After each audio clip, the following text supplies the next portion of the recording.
आता हे सत्ताधारी लोकांच्या तोंडून आता आपण सगळे ऐकतो, पण वस्तुस्थिती ही खरी आहे आणि सत्ताधारी पक्षातील काही लोक सत्य बोलतायत की राज्याची आर्थिक स्थिती फार दोलायमान झालेली आहे, बिकट परिस्थितीतून जात आहे।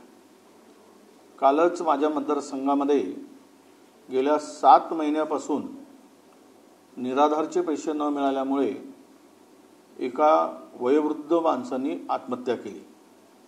त्याला जगणं कठीण झालं होतं। सगळीकडे ती बातमी आपल्याकडे पोहोचली की नाही माहीत नाही, त्याची सगळी माहिती आहे। आणि दुसरीकडे कंत्राटदार आत्महत्या करतोय। आता कंत्राटदारांनी नवीन काम करायचंच नाही असा निर्णय घेण्याची त्यांची बैठक सुरू झालेली आहे।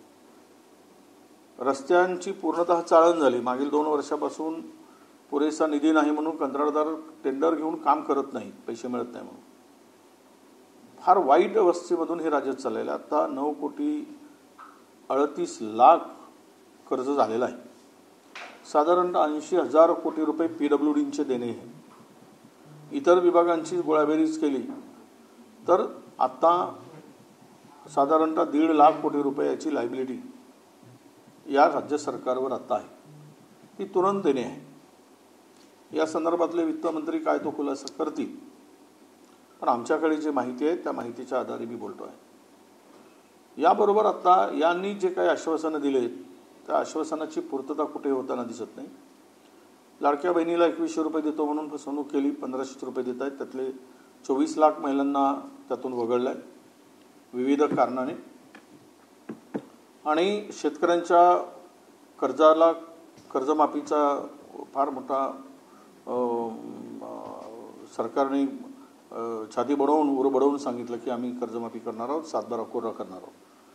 आताही राज्यातील शेतकऱ्यावर साधारणतः 37 लाख कोटीचं कर्ज आता शेतकऱ्यावर आहे आणि 35,300 कोटी रुपयाचं कर्ज आहे। आणि यामध्ये राष्ट्रीय बँका आणि सहकारी बँका, सहकारी जिल्हा सहकारी बँकांच्याकडे 15,494 कोटी रुपयाचं कर्ज शेतकऱ्याकडे थकीत आहे आणि राष्ट्रीयकृत बँकांकडे 18,000 कोटीचं कर्ज थकीत आहे। प्रादेशिक बँकांकडे 800 कोटी आणि खाजगी बँकांकडे 3,000 कोटी, असं एकूण या राज्यामध्ये आता 37,392 कोटी एकूण कर्ज शेतकऱ्यांच्याकडे। त्यामुळे आता हे थकीत असल्यामुळे कुठल्याही शेतकऱ्याला कर्ज मिळत नाही आहे आणि त्यामुळे शेतकरी आता संकटात सापडला आहे। मोठ्या प्रमाणात आत्महत्या शेतकऱ्यांच्या होत आहेत, शेतकरी उद्ध्वस्त होत आहे। त्या संदर्भात या सरकारला कुठलीही देणं घेणं नाही। सरकारला अशा प्रकारची एकूण परिस्थिती या सरकारने करून ठेवलेली आहे।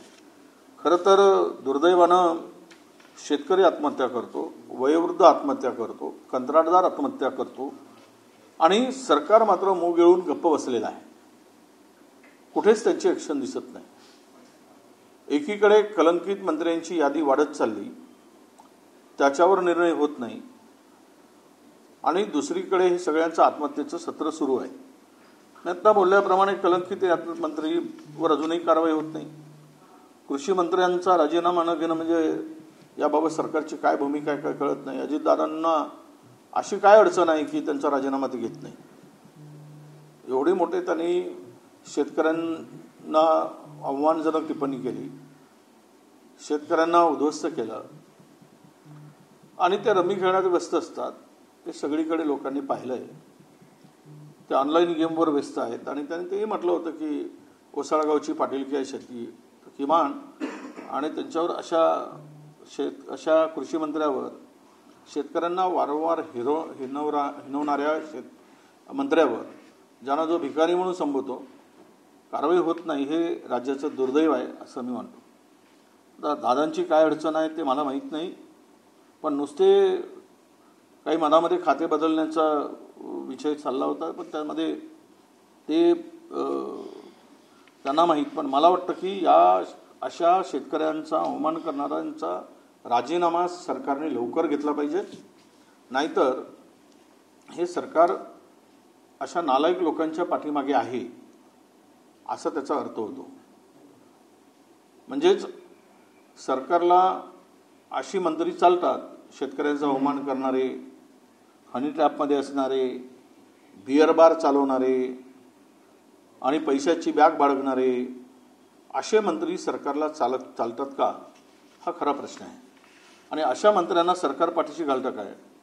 जर हे नालायक लोक राहत असेल तर मग सरकारच उद्या नालायक ठरेल.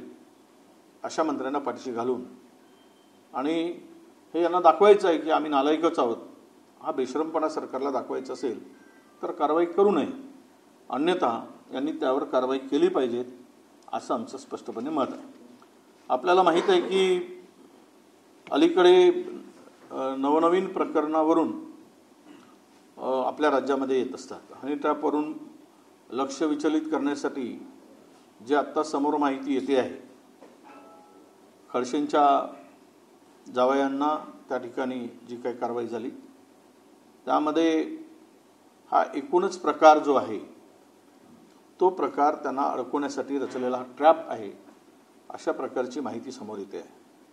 म्हणजे सरकारला झालं तरी काय, कोणी जर त्यांच्या विरुद्ध बोलला तर त्यांच्या नातेवाईकांना, त्यांच्या कुटुंबांना त्यांना कुठे ना कुठेतरी ट्रॅप करून अडकवायचं आणि आपलं पाप लपवायचं, आपल्या पापावर पांघरून घालायचं, अशी एकूणच सरकारची मानसिकता या ठिकाणी दिसते आहे.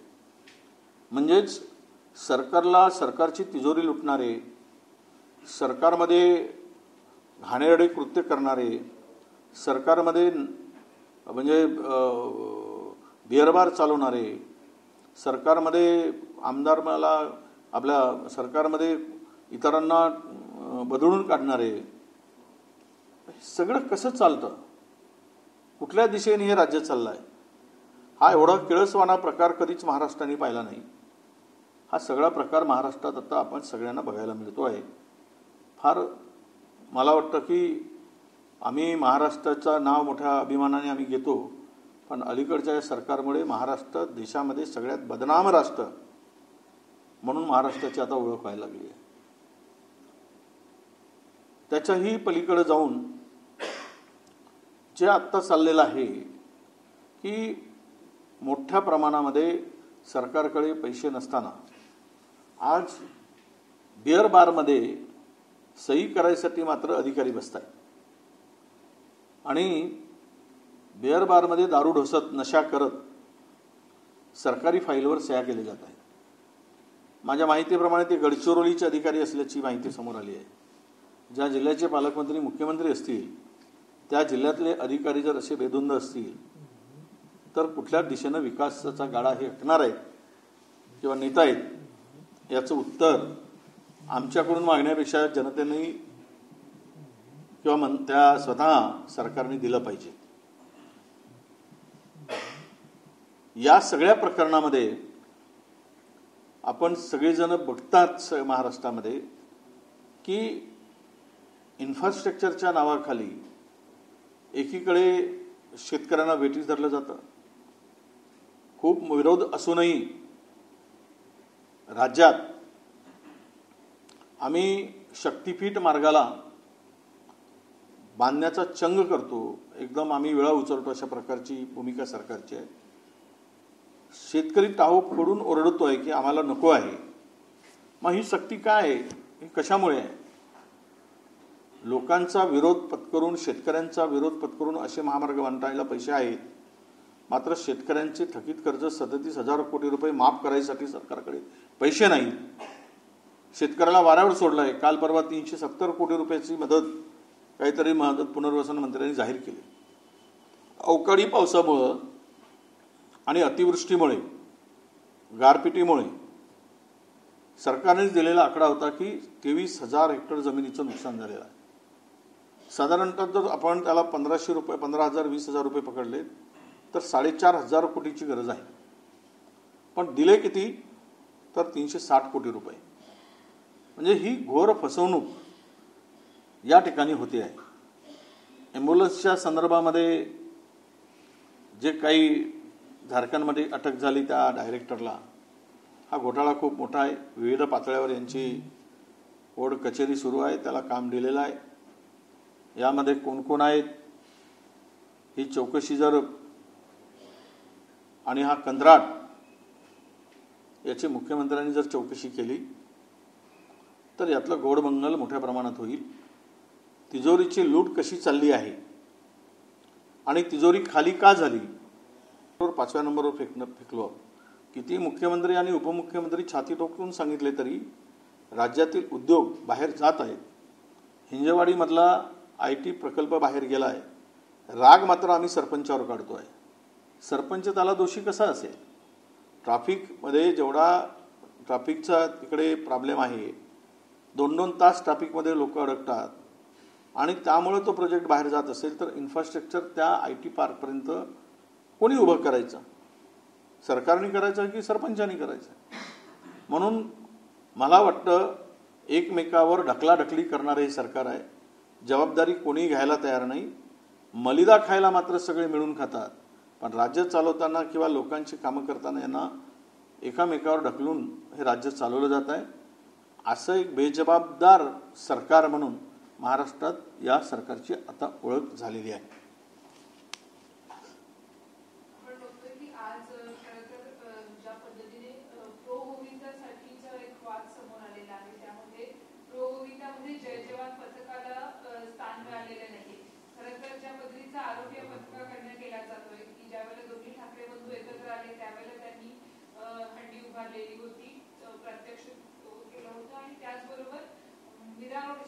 मोर्चामध्ये सुद्धा त्यांनी गोविंदा पथक उभं केलं होतं. या अनेक कारणांमुळे महाराष्ट्रातल्या सणांमध्ये महाराष्ट्रातल्याच मुंबईतल्या अतिशय महत्वाच्या मंडळाला नाकारलं जात आहे. ना असं आहे की मंडळाला का नाकारलं जात आहे, तर याचं मूळ कारण असं आहे की गोविंदामधून जे काही मराठी माणसाच्या एकत्रितपणाची जी काही गाठ बांधली गेली अलीकडे आणि संपूर्ण मराठी भाषिक एकत्र येतो आहे आणि त्याची धास्ती 2 बंधू एकत्र आल्यानंतर सरकारला कदाचित झाली असावी. ते धास्तीमुळे, त्या भीतीमुळे अशा प्रकारचा नवीन कुठला तरी आदेश काढला असावा. तुम्हाला एक सांगू आता, म्हणजे राज्य हे किंवा देश कशा पद्धतीने चालला आहे. कालच एक सरकारने एक सर्क्युलर काढला आहे. त्यामध्ये त्यांनी सांगितलं की कुठल्याही शासकीय कर्मचाऱ्याने या सरकारच्या धोरणाविरुद्ध कुठलीही कमेंट्स करू नये. सोशल मीडियावर करू नये, असेही करू नये, तसेही करू नये. म्हणजेच सरकार काहीही धोरण केलं तरी त्याला त्या मुकसंमतीनं या सगळ्यांनी सहन करायचं. कर्मचारी झाला म्हणजे काही कोणाचा त्या सरकारचा गुलाम नाही. तो स्वायत्त आहे, त्याला अधिकार दिलेला आहे. त्याच्या स्वायत्ततेवर, त्याच्या अधिकार क्षेत्रावर घाला घातण्याचं काम केलं आहे. त्याला गुलाम बनवण्याचं काम चाललं. ही कुठली मानसिकता आहे? जर एखादा काम सरकार चुकीचं घेत असेल आणि त्याच्यावर त्यांची प्रतिक्रिया येत असेल तर मला वाटतं हा देश लोकशाहीवर चालणार आहे. त्याला ते मत प्रकट करण्याचा अधिकार आहे. पण असेच सगळं JR काढून की नाही आम्ही हुकुमशहाच आहोत हे दाखवण्याचा सरकारचा एकूण प्रयत्न आहे. आणि कर्मचारी म्हणजे आमचे गुलाम आहेत. तुम्ही गुलाम आहात आम्ही म्हणू तेच, आणि आमच्या शब्दाच्या पलीकडं अजिबात तुम्हाला बोलण्याचा अधिकार नाही. आणि बोलाल तर तुम्हाला सेवेत राहण्याचा अधिकार असणार नाही, तुम्हाला नोकरीत राहण्याचा अधिकार असणार नाही. अशा प्रकारची ती धमकी आहे.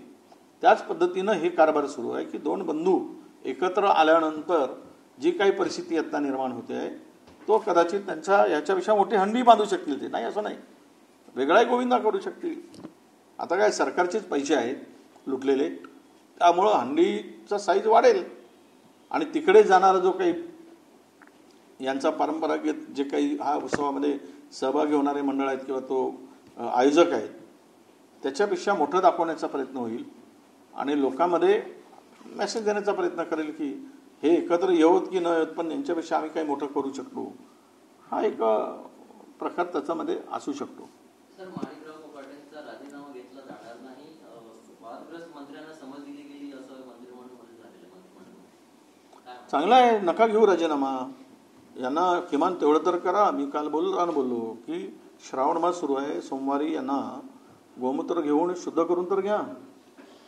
त्यांना शंकराच्या पिंडीवरच्या बसवा, त्यांच्यावर बेलपत्र व्हा, गोमूत्र शिंपडा आणि सांगा की यांना आम्ही आता शुद्ध करून घेतलं आहे, त्यामुळे यांना आता मंत्रिमंडळातून आम्ही काढणार नाही. आणि ज्यांना 1 बार चालवत असेल त्यांनी 3 बार चालवले तरी चालतील. ज्यांनी एकदा भिकारी म्हणून म्हटलं आणि एकदा रमी खेळले तरी त्यांनी मोबाईलवर रमी खेळली, पण त्यांनी प्रत्यक्ष रमी खेळून लोकांना लुटल्याशिवाय आम्ही काढणार नाही.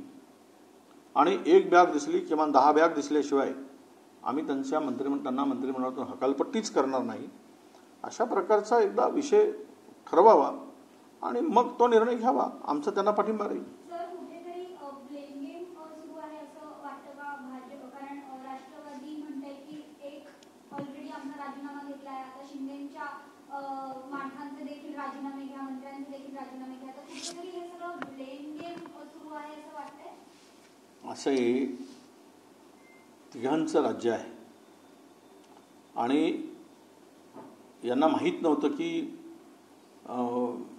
तिघांचं संख्याबळ 250च्या जवळपास जाईल, 240च्या. त्यामुळे एका भारतीय जनता पक्षाला कधी स्वप्नातही विचारलं गेलं नव्हतं की आमच्याकडे 132 जागा येतील. ती 4 दिवसात फिरलेला गेम आहे तो. काय केलं आहे ते सगळ्यांना माहीत आहे, कसे वाढवलेत, काय वाढवलेत. आम्ही पण बोललो, उद्धवजी पण बोललेत. पण एक सांगू, हे तीनही लोक स्वतः एवढे एम्बिशियस आहे, म्हणजे यांना सत्ता आणि संपत्तीचा एवढा हव्यास आहे. त्यामुळं तिघांचं कधी पटणार नाहीच. आत्ता ही टेम्पररी त्यांची केलेली काहीतरी ॲडजस्टमेंट असं मी मानतो. भविष्यात भारतीय जनता पक्षाला 288 जागाच लढायच्या आहेत. त्यामुळे ते दोनही पक्षांची काय अवस्था पुढच्या काळात होईल हे येणारा काळ सांगेल. पण मला तरी आत्ता एवढंच सांगतो मी तुम्हा सगळ्यांना की कुरघोडीपेक्षा मी नक्की सांगेल की अंतर्गत शीतयुद्ध यांच्यामध्ये प्रचंड सुरू आहे. दाखवत वेगळे असले तरी, दिखावा जरी काय म्हणतो त्याला, आपल्याला वेगळी परिस्थिती असली तरी अंतर्गत प्रचंड संतोष. ज्यावेळेस आम्हाला वैयक्तिक आमदार मिळतात, काही मंत्री भेटतात, त्यावेळेस त्यांच्या तोंडून जे निघतं ते हे सरकारमध्ये आहेत की सरकारच्या बाहेर आहेत, अशा प्रकारची एकूण त्यांच्यामध्ये ते सगळं ऐकल्यानंतर, चर्चा केल्यानंतर परिस्थिती येते. म्हणून कुरघोडी म्हणण्यापेक्षा हे म्हणजे कोल्ड वार आहे आणि हे वार कधी त्याचं रुद्ररूप धारण करेल. पण आता सगळ्यांची मजबुरी आहे. सगळ्यांनाच वाटतं आता की सत्तेच्या बाहेर, सत्तेत टिकून राहायचं आहे. म्हणून अनेकांना मुका मार सहन करावा लागतो आहे. म्हणजे तोंड दाबून मुक्याचा मार असतो ना, तो मुक्याचा मार सध्या 2 पक्ष सहन करत आहे आणि एक पक्ष मुका मार देतो आहे आणि त्यांच्या तोंडून काही ब्र निघत नाही, ब्र काढू शकत नाही, आवाजही काढू शकत नाही, रडताही येत नाही, आवाजही काढता येत नाही आणि सांगताही येत नाही, दुखता येतं. अशी अवस्था त्यांची आहे. संजय राऊत साहेबांनी आरोप केला असं म्हटलं की महाराष्ट्र आणि शिंदेचा पक्ष भाजपमध्ये विलीन होणार. बघा, एकतर मी सांगितलं की 288 लढवायची भारतीय जनता पक्षाची पुढच्या निवडणुकीतली प्लॅनिंग सुरू झालेली आहे. ज्या पद्धतीनं पक्ष फोडणं सुरू आहे, माणसं पळवणं सुरू आहे, आमदारांचे माझे आमदार घेऊन चालले आहेत मोठ्या प्रमाणात, इतर पक्षातील, काँग्रेसचे असतील, इतर पक्षातील असतील, तर हे त्यांची तयारी त्यांनी ते केलेली आहे. मग ही कुठे असणार? त्यांना मर्जच करावं लागेल. संजय राऊतांच्या म्हणण्यामध्ये काही प्रमाणात सत्यता आहेच. नाहीतर त्यांना वेगळी चूल मांडावी लागेल म्हणजे वेगळं लढावं लागेल. वेगळं लढून अस्तित्व काय दाखवणार आहे? कारण आत्ता 2 पक्षांची स्थिती भारतीय जनता पक्षाच्या ताडाखालील मांजरासारखी झालेली आहे.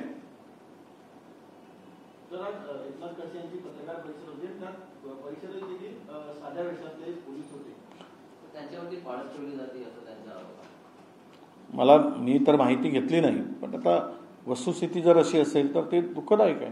म्हणजे एखाद्या नेत्यांच्या पत्रकार परिषदेत साध्या विषयात पोलीस पाठवायची गरज काय? माझ्याकडे आता अधिकृत माहिती नाही, कारण मी घेतलेली नाही.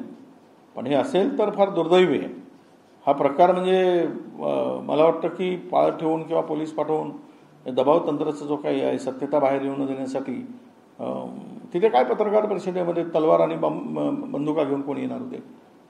काय बॉम्ब घेऊन येणार होते काय पाळत ठेवायला? जे आहे ते प्रेसपुढे सगळे ओपनच होतं. हे बोलणार होते आणि प्रेसपुढे लाईव्ह सगळे दाखवणारच होते. त्यामुळे असा प्रकार करण्याची गरज काय? तर ज्यावेळेस एखादी भीती मनात असते तर त्यावेळेस अशा चुका आपण होत असतात. ते चुका सरकार करत आहे आणि त्याचे निकाल किंवा त्याचे रिझल्ट पुढे सरकारला भोगावे लागतील. केंद्रामध्ये सिंदूर ऑपरेशन सिंदूरवरची चर्चा सुरू आहे. केंद्रीय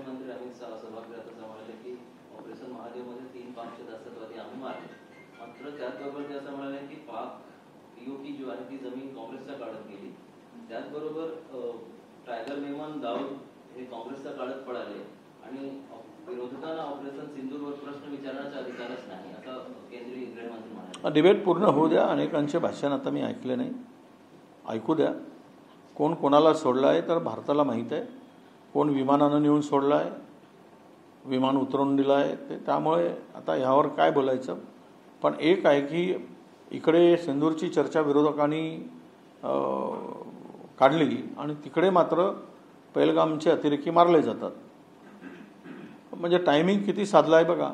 तुम्ही चर्चा करणार तर आम्ही मारू, नाही केली तर आम्ही मारणारच नाही, मोकाट सोडू असं म्हणायचं होतं का सरकारला.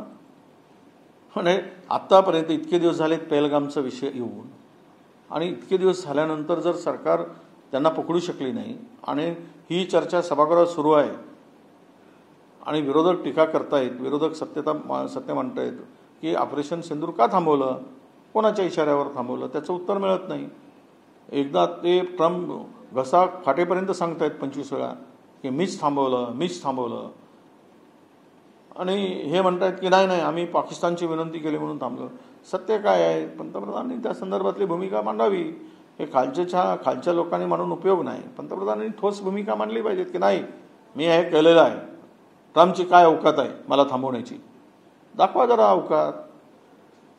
पण ते सगळं गोलमटोल आहे. ते काही दिशाहीन करायचं आणि दिशाभूल करायचं आहे, सगळं तंत्र त्यांना अवगत आहे. त्यातून ते सगळे देशाला गृहीत धरून काम सुरू आहे. आपण जर बघितलं तर मातोश्रीवरती राज ठाकरे आणि उद्धव ठाकरे यांची भेट झालेली आहे. आगामी निवडणुकांसाठी भेट महत्वाची आहे. गणपतीच्या दरम्यान पुन्हा एकदा या भेटी होतील असं पुन्हा एकदा चर्चा सुरू झालेली आहे. ठाकरे ब्रँड पुन्हा एकदा मैदानात उतरतोय, कसं बघताय? हे बघा, एक कुटुंब एका विचाराची आणि बाळासाहेबांच्या विचाराची व्यक्ती एकत्र येत असतील तर कोणाच्या पोटात दुखण्याचं काही कारण नाही. ते एकत्र यावीत अशा अनेकांना आम्ही ज्यावेळेस भेटतो त्यांची इच्छा दिसते की कौटुंबिक वाद संपवून एका विचाराने पुढे जात असतील तर त्याला राजकारणाशी कितपत जोडायचा हा त्याचा प्रश्न आहे. पण दोन भाऊ आता मातोश्रीवर इतक्या दिवसांनी राज ठाकरे गेले आणि दोघे भाऊ एकत्र येत आहेत, मराठी माणसासाठी लढण्याची तयारी दर्शवत आहे, तर आम्हाला आनंद आहे. आम्हाला दुःख होण्याचं काही कारण आहे. पण दुःख कोणाला होत आहे हे सगळे एकत्र येताना ते प्रसारमाध्यमातून आलेल्या चर्चेवरून दिसत आहे. आणि त्यासाठी ते दोन भाऊ एकत्र येणार नाहीत अशांचे प्रयत्न काही चालले आहेत. पण आत्ता मी या स्टेजला आत्ता कुठल्याही निष्कर्षापर्यंत येता येत नाही. आता आघाडी आपल्या दोघांच्या भावांचं मनोमिलन हे कुठपर्यंत होत आहे त्यावर मग यावर पुढच्या राजकारणाच्या दिशा ठरतील आणि त्यावेळेस मग आमची भूमिका काय असणार ते आम्ही सांगू. योगेश कदम यांचा जो बारच्या प्रकरण आहे त्या संदर्भात अनिल परब मुख्यमंत्र्यांना भेट देणार आहे. त्या भेटीनंतर काय कारवाई वगैरे होणार अशी अपेक्षा? असं आहे की जर अनिल परब भेटत असतील, त्यांच्याकडे काय अतिरिक्त माहिती असतील, अंजली दमाणे यांनी सांगितलं की 1 नाही 3 बार आहेत, पुन्हा 2 बार आहे, तर ते आता त्यांचा शोध सुरू आहे. त्यातून वस्तुस्थिती काय ते मांडतील. पण किमान असं आहे की आपण राज्याच्या जबाबदार पदावर आहोत, संविधानिक पदावर आहोत, तर आपल्या केवळ कुटुंबातल्या अशी बार कुटुंबाच्या नावाने असू नये. ज्यावेळेस त्यांनी शपथ घेतली त्यावेळेस ते लायसन्स दुसऱ्याच्या नावाने बदलवून दिला असता तर बरं झालं असतं, देऊन टाकायला पाहिजे होता. आपण लाडक्या बहिणी म्हणून सांगायचं आणि त्या तरुण पोरींना तिकडे बहिणींना नाचवायसाठी पैसे कमवायचे, हे कुठल्या संस्कृतीत मिळतं. तर हे सगळं जे काही आहे, दाखवायचे दात, खायचे दात, ते हे सगळं विचित्रच आहे. असं विचित्र म्हणणं सरकार महाराष्ट्रात पुन्हा कदापि होणार नाही अशी परिस्थिती आहे. त्यामुळे मला असं वाटतं की ते किती त्याला प्रतिसाद मुख्यमंत्री महोदय देतात. कारण शिंदेसाहेबांनी सांगून टाकलं योगेशला, मी घाबरू नकोस, भिवू नकोस, मी तुझ्या पाठीशी आहे. त्यामुळं आता त्यांच्या पाठीशी ते असल्यानंतर अमित शहा साहेब किंवा मुख्यमंत्री साहेब हे काय निर्णय घेतात, यांचा हात मजबूत आहे की त्यांचा हात मजबूत आहे, तर कोणाच्या हाताने कोणावर मजबूतीचा थाप आहे किंवा डोक्यावर आशीर्वाद आहे हे कळेल. आज आपण त्यावर फार काही बोलण्याची गरज नाही. तर रोहित पवार असं म्हणाले की ओरिजिनल चीफ पक्षाचा जो घड्याळ आहे तो आम्हाला मिळाल्यानंतर म्हणजे एकनाथ शिंदे आणि अजितदादाकडे दोनच एकच पर्याय आहे ते भाजपमध्ये आहे. जर तर नाही, आता 2 वर्ष निघून गेलेत, पुन्हा वाट पाहू आता ऑगस्टपर्यंत. पहिल्यांदा असं झालंय ऑगस्ट नंतरच यावर काही होईल, पाहू. आता कोर्टाच्या मनात काय आहे, सुप्रीम कोर्टाच्या काय सांगता येईल. आत्ताच आपण एक पाहिला निर्णय अदानींच्या संदर्भात.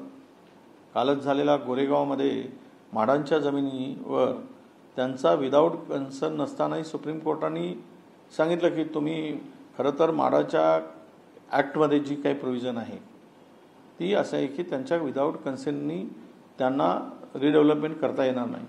145 एकर जागा अदानी ग्रुपला दिली रिडेव्हलपमेंटसाठी. सुप्रीम कोर्टात जाऊन जिंकले ते आणि यांना बरोबर सोडलं. तर आता 145 एकरमध्ये अदानींना मिळणार आहे फायदा किती होणार आहे बघा. 3चा FSI धरला तरी 1,90,00,000 स्क्वेअर फीटचं बांधकाम अदानी करणार आणि 4 लाख स्क्वेअर फीट फक्त माडाला देणार आणि 6 लाख स्क्वेअर फीट फक्त तिथल्या टेनंट जे आहेत त्यांना देणार. म्हणजे 10 लाख, फक्त 10 लाख स्क्वेअर फीट त्या माडा आणि अदानी, माडा आणि डेव्हलपर यांना देणार. आणि अदानीला किती मिळणार? 1,80,00,000 स्क्वेअर फीट, म्हणजे 1,70,000 स्क्वेअर फीट त्याला विकायला मिळणार. त्यातून ते जवळपास 2.25 लाख कोटी रुपये मिळवतील. मला हे कळतच नाही, सगळ्याच ठिकाणी अदानी का लागतो सरकारला?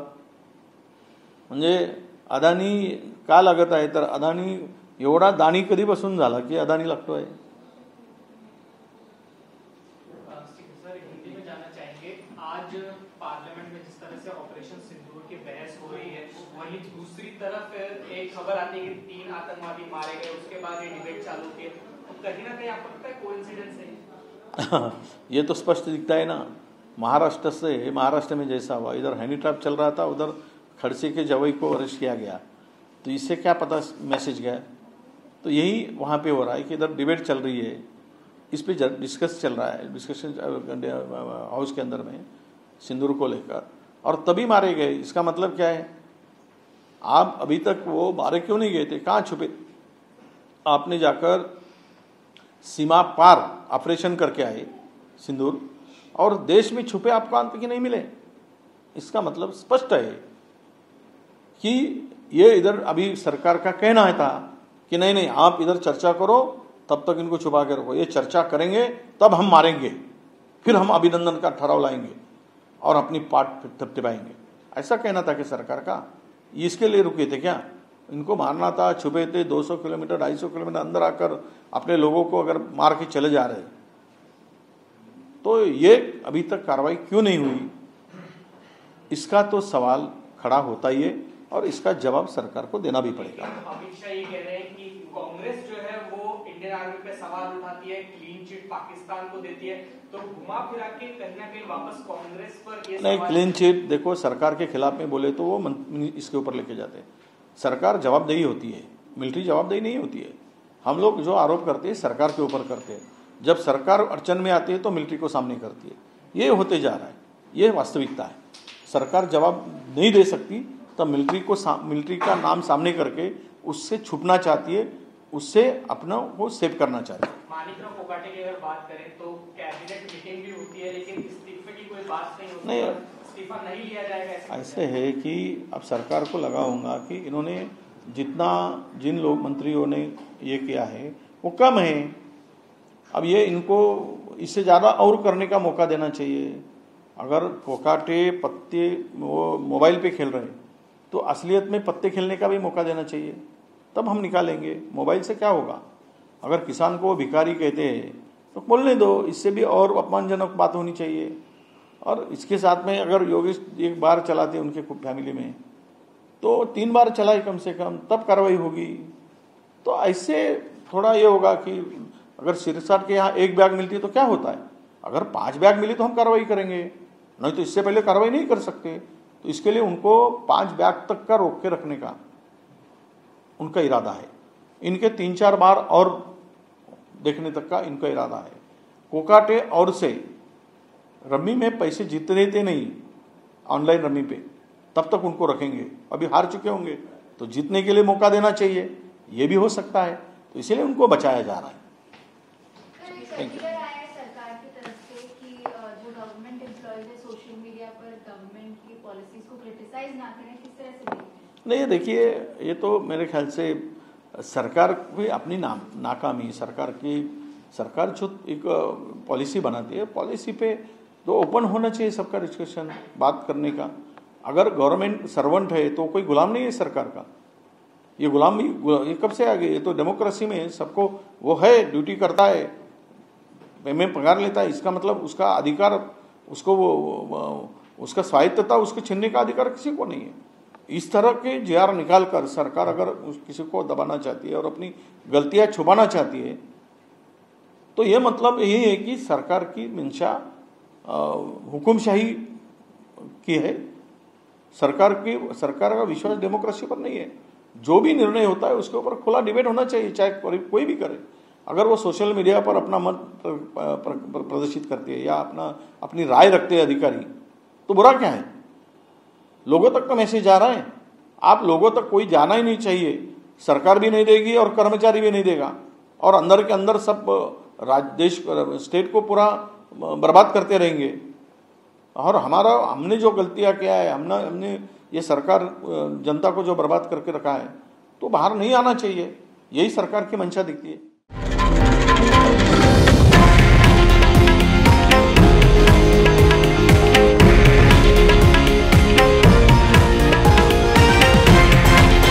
हे आहे देशातील नंबर 1 न्यूज नेटवर्क आणि आपण पाहत आहात TV9 मराठी, एकमेव।